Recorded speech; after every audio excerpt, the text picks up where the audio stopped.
Indonesia is not just wonderful. Indonesia is a wonderland. Kota baru gunungnya Bamega, Bamega, Bamana di Salangkara, Bamana di Salangkara. Batamu rawanlah Adinda, Adinda iman bidadara, Samalaya iman bidadara, Samalaya. Sayang sayang si patokaan, matego tego gorokan. Sayang sayang sayang si patokaan, matego tego gorokan. Sayang.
Assalamualaikum warahmatullahi wabarakatuh. Salam sejahtera bagi kita semua. Om Swastiastu, Namo Buddhaya dan salam kebajikan.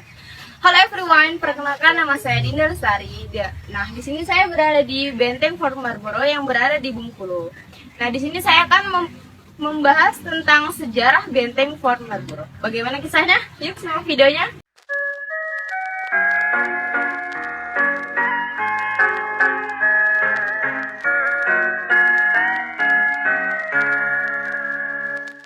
Benteng Marlborough adalah salah satu benteng peninggalan Inggris terkuat di wilayah timur, yang lokasinya berada di Provinsi Bengkulu.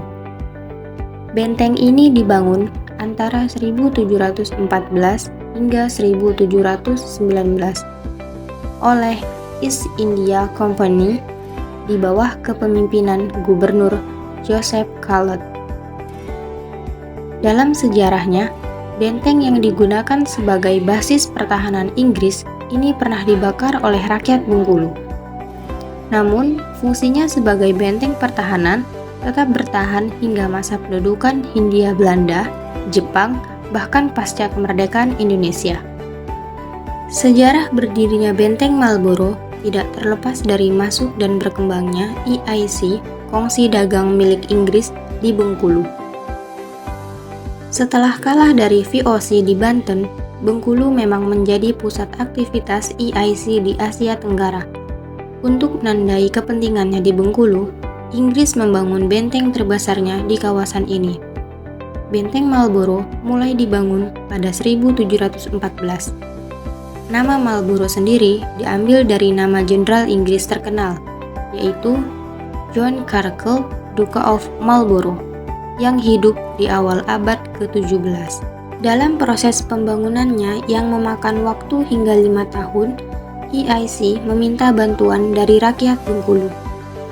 Pada pertengahan abad ke-18, Benteng Marlborough mengalami perluasan dengan menambahkan gudang, senjata, dan pemukiman.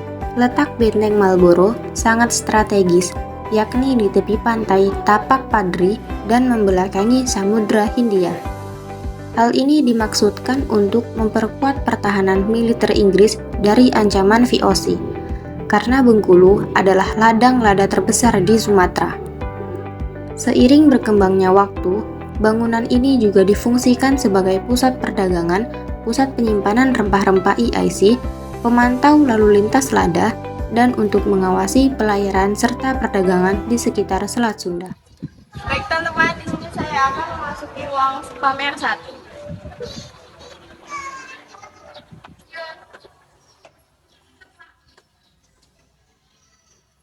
Oke, bisa dilihat di sini ada patung Bapak Joseph Callet. Joseph Callet adalah Gubernur Jenderal EIC di Bengkulu pada periode 1712 hingga 1717. Lahir di Inggris pada tahun 1673 dan meninggal pada tahun 1725.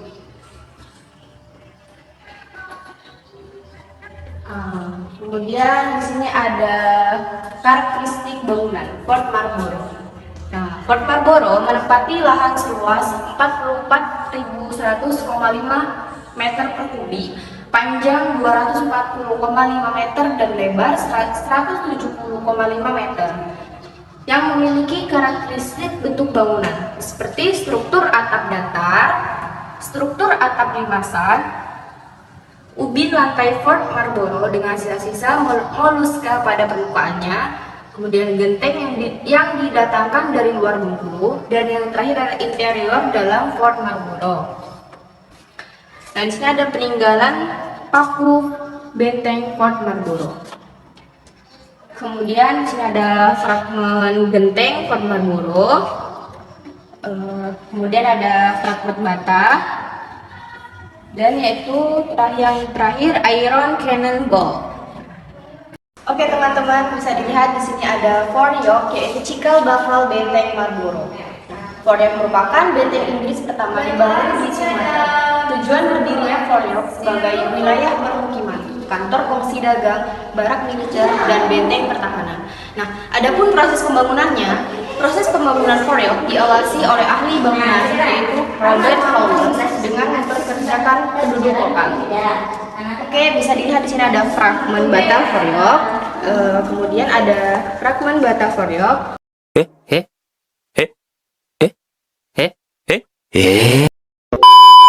Kemudian ada transkripsi surat Sir James Lancaster. Dan yang terakhir ada Manier di Fortifer di Mr. Freeburn atau reproduksi. Oke. Mengapa manusia mendirikan benteng? Karena benteng merupakan bangunan untuk melindungi diri dari pertahanan, dari bencana alam, dan gangguan manusia. Nah teman-teman, di ruangan ini juga terdapat maket Fort Marlborough yang dibangun pada tahun 2016. Sini kita bisa melihat dari sisi kanan, samping, depan, belakang dari Fort Marlborough.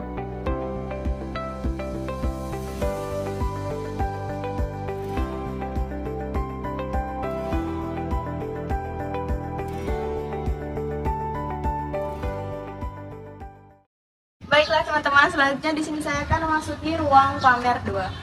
Come on.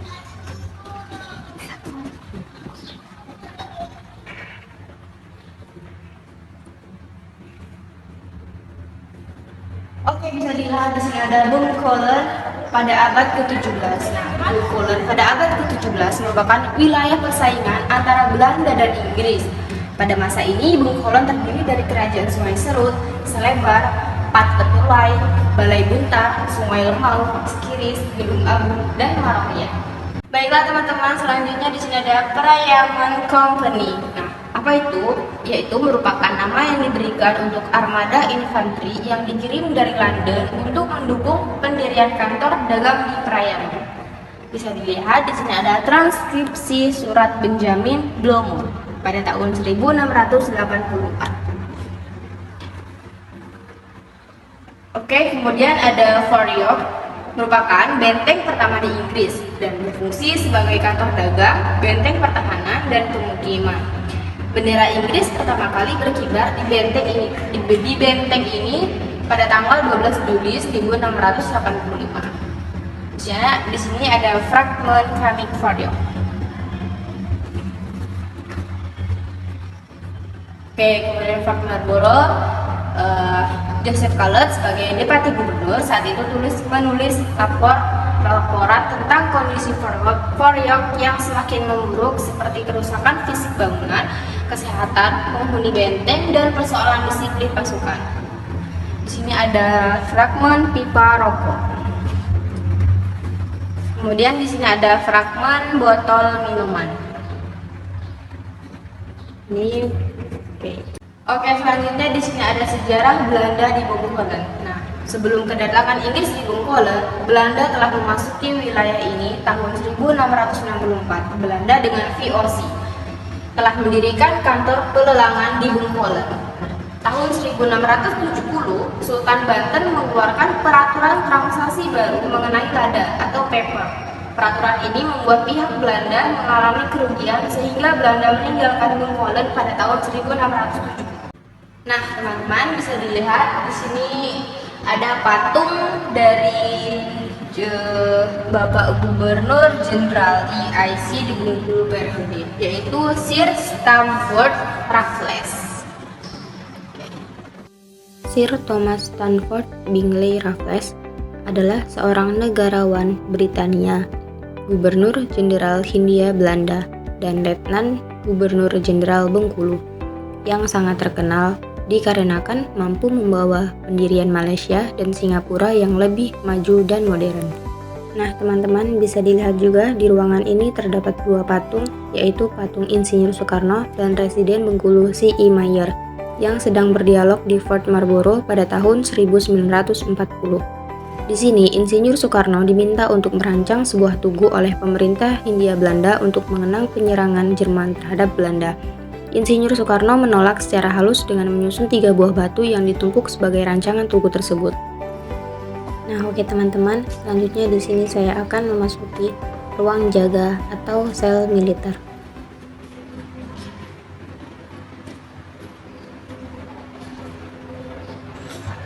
Oke teman-teman, di sini ada sejarah benteng Fort Marlborough. Nah, usulan Joseph Hallett untuk membangun benteng baru yang lebih layak baru disetujui dengan Direktur EIC pada tahun 1714. Dimulailah pembangunan benteng baru yang diberi nama Marlborough. Nama ini dipilih Joseph Hallett untuk menghormati John Cargill, komandan Inggris yang pernah memenangkan pertempuran di Blenheim tahun 1704.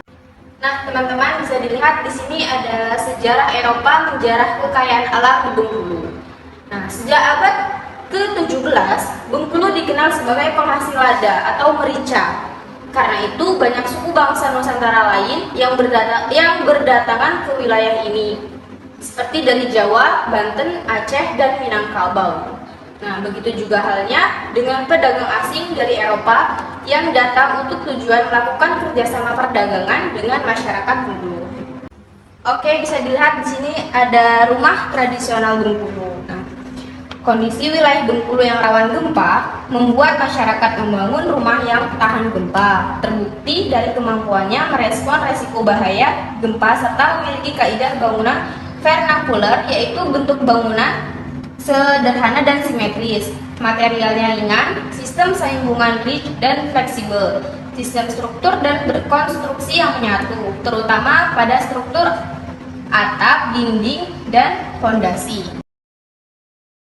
Di sini juga ada jam matahari. Nah, jam matahari adalah alat yang digunakan sebagai penunjuk waktu berdasarkan bayangan yang jatuh pada bidang datar karena cahaya matahari.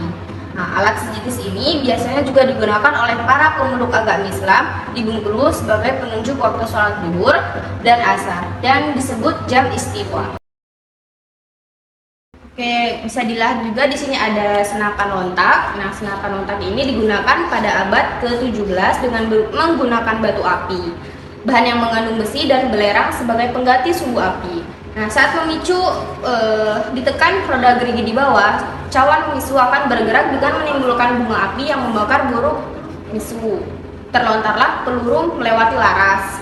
Tentara pengguna senapan lontak biasanya dilindungi barisan pembawa tombak ketika mereka sedang mengisi peluru. Oke teman-teman, di sini ada bukan di sini tempat kapal kolonial seharusnya, bukan di Bengkulu dan Nusantara kita ini. Kekayaan alam merupakan alasan mengapa pada tahun 1685 3 kapal Inggris, The Chaser, The Resolution, dan The Defense berlabuh di Bengkulu. Dengan cara terhormat, Kapten G. Andrew menyampaikan maksud kedatangannya kepada Pangeran Muda atau Adipati Bangsa Raja, serta menghadiahkan 8 pucuk meriam yang terdiri dari 4 meriam kecil dan 4 meriam besar.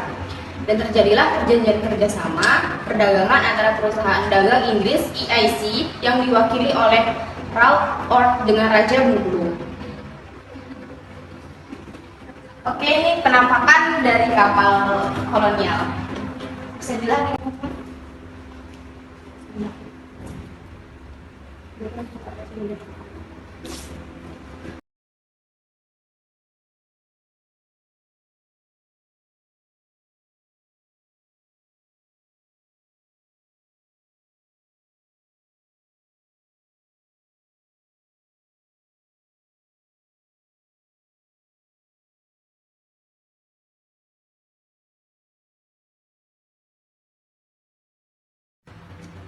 Baiklah, di sini ada kerajaan di Bengkulu. Bengkulu adalah wilayah independen. Kondisi masa itu terekam dalam surat Presiden Prince kepada George Newton di Calcutta yang menulis laporan seperti di atas ini.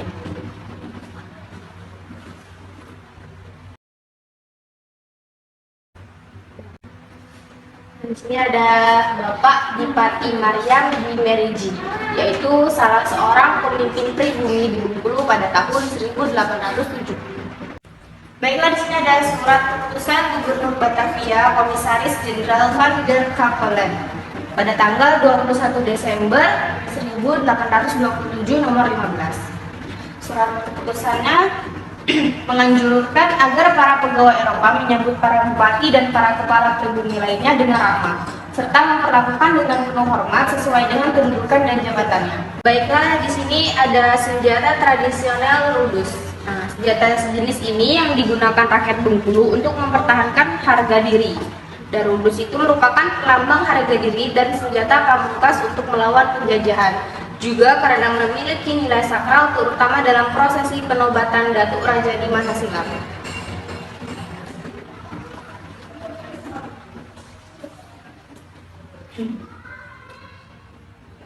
Nah, di sini juga ada senjata tradisional sewar. Senjata ini yang digunakan oleh rakyat Bengkulu untuk menjaga diri dan melawan musuh. Nah, sewar sendiri adalah senjata tradisional Bengkulu yang berupa senjata tikam. Bentuknya berupa sebilah pisau dengan satu mata yang tajam. Ujungnya meruncing sehingga bisa pula digunakan sebagai senjata tusuk sejenis dengan badik di daerah lain.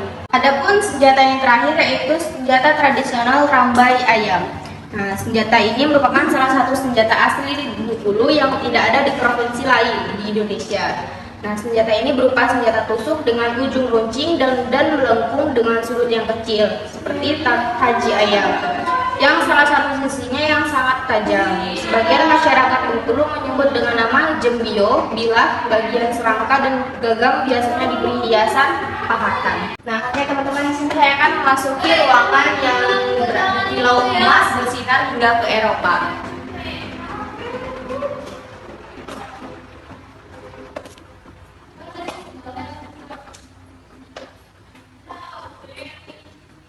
Nah, di sini ada sejarah emas Sumatera. Nah, menurut cerita rakyat, sekitar abad ke-13, Raja Pagaruyung Sultan Daulat Mahkota Alamsyah memerintahkan Tuanku Imbang Jaya untuk mencari daerah baru yang tanahnya mengandung emas di daerah Kerinci, Jambi. Setelah menemukan tambang emas di Kerinci, perburuan pun dilanjutkan ke daerah lain hingga mencapai kedalaman Lebong Bengkulu. Ini berikut ada bongkahan emasnya, teman-teman bisa dilihat sendiri. Nah, bongkahan yang mengandung banyak serat emas sebelum diproses hingga menjadi buliran emas. Didapatkan dengan mencari urat-urat emas yang menyatu bersama kuarsa atau batu mensin merah. Oke, selanjutnya ada ruangan kedua, yaitu ruangan yang aroma rempah tercium hingga ke Eropa. Langsung saja.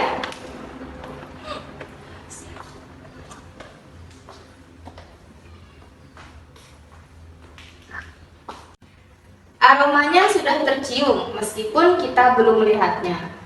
Sejarah membuktikan aroma rempah telah mengundang penjelajahan dunia, membangun hubungan dagang antar bangsa, bahkan memicu lahirnya kolonialisme. Dunia dan peradaban berubah karena rempah, bahkan proses penjelajahan dunia mencari rempah ini melahirkan garis-garis imajiner yang menghubungkan berbagai tempat dan pelabuhan yang terlibat, yang telah disebut jalur rempah.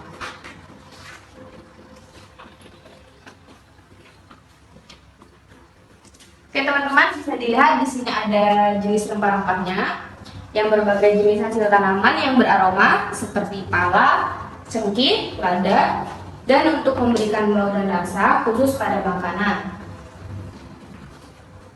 Nah, bisa dilihat pada teman-teman di sini ada jenis-jenis pohonnya, itu ada pohon sirih, cengkih, lada, dan sebagainya.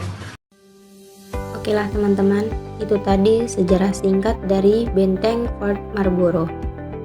Terima kasih saya ucapkan kepada semuanya yang sudah menonton dan menyimak video saya dari awal hingga akhir.